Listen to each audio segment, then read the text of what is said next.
All right, so like I said, I'm talking about the world water crisis. It is without doubt the greatest crisis in our world today. It affects over 1 billion people. That's about 1 in 6 of us, which, you know, if you broke down numbers in this room, would be a pretty good chunk. Probably most of the side of the room, you'd be without clean drinking water. I apologize for that. Sorry. Unsafe water and lack of basic sanitation cause 80% of all diseases in the world today. It actually kills more people in any form of violence, war, genocide, all those. And 90% of these 42,000 deaths that occur every week, this is on a weekly basis, from unsafe water happen to children who are under 5 years old. So for those of you who have kids in here, that probably hits a little chord in your heart. And so let's look at a specific example. Central African Republic, 85% of the population without drinking water, be the majority of this room. The life expectancy there is 39 years old, which means some of you would not be alive right now. Obviously an issue. The next thing that this delves into is it's a security crisis. Water-related diseases, you know, hurts health and all that stuff. But lack of clean drinking water directly affects poverty, which directly affects conflict. So let's look at Darfur. Most of you have heard of this. First genocide of this century. Where clean water wells are actually used as weapons against ordinary people like me and you, because dead bodies are dumped into them, which poison the wells.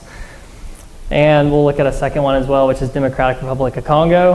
World's deadliest war today. 5.4 million people have been killed.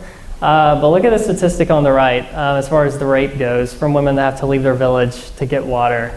The victims are 3 months old to 91. So the future, what's this look like several years from now?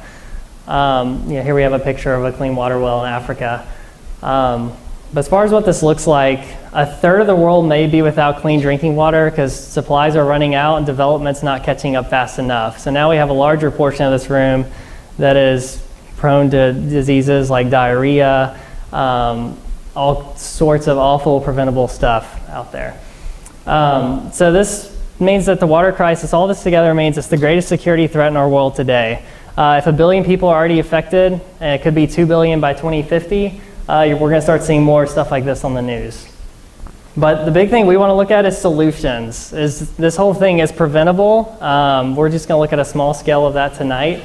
But the large scale picture is obviously finding clean water, securing it, and making sure people have easy access to it.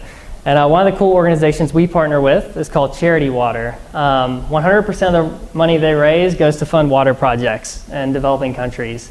Villages are also trained sanitation practices, and they're taught to maintain their wells. So let's meet someone who's this is John Bosco. He lives in Rwanda, and previously he had to walk to a lake every day to get clean water before a well was installed in his community. So this is what he was drinking beforehand. That's worse than the puddles we see on the side of the road here in Memphis. And Charity Water, after getting about $5,000 in donations, partnered with an organization called Living Water to fund a well in his village. This is a picture of the well being dug. Obviously, it's a big deal for these communities. You can see the amount of people that have come out just to watch this because they know this will directly change everything in their life. And this is after the well was built. You see John Bosco on the right testing it out. And then that is Esther Haven. She's a photographer for Charity Water. That's him thanking them for the well. And then that's actually his little brother behind him, who for some reason doesn't look too happy.